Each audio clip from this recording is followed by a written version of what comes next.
All right, so the next frequently missed question is from Unit 3, question number 5. It says, if sine of x plus y is equal to 3x minus 2y, then find dy dx.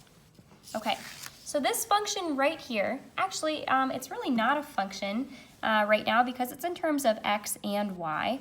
This should really ring some bells for us. If we see two variables, that tells us that we're going to have to use implicit differentiation. So we're going to have to use implicit differentiation here. So implicit differentiation is when I take the derivative. In this case, they want us to take the derivative of all of the variables with respect to x. So let's go ahead and we're going to take the derivative of this, keeping in mind that each time I take the derivative, I'm taking it with respect to x. So right here, just like in our last video, right here, this is going to be some chain rule. Reason being is the inside of my sine function is something other than x. So the derivative of my outside is going to be cosine.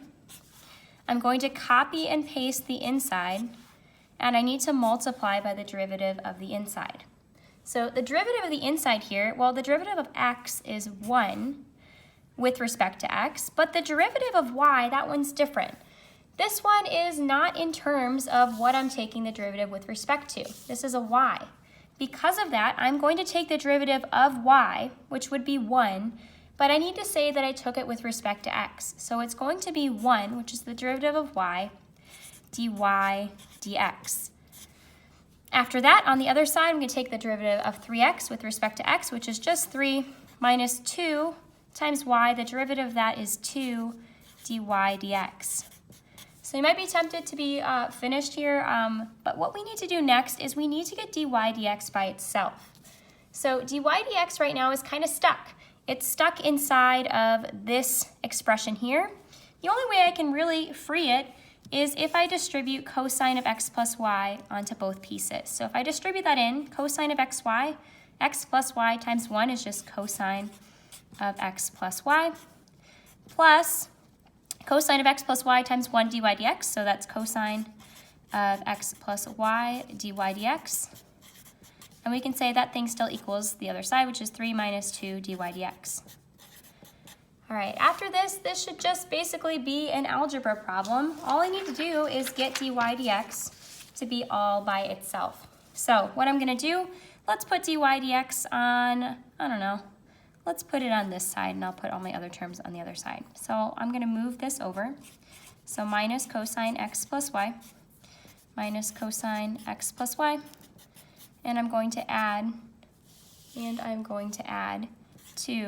dy dx, and I'm going to add 2 dy dx to both sides. So what I'm left with is I get cosine of x plus y dy dx plus 2 dy dx is equal to 3 minus cosine of x plus y. 3 cosine x plus y. There's an s here. Okay. So after that, I see there's a greatest common factor of dy dx here. I'm going to take dy dx out.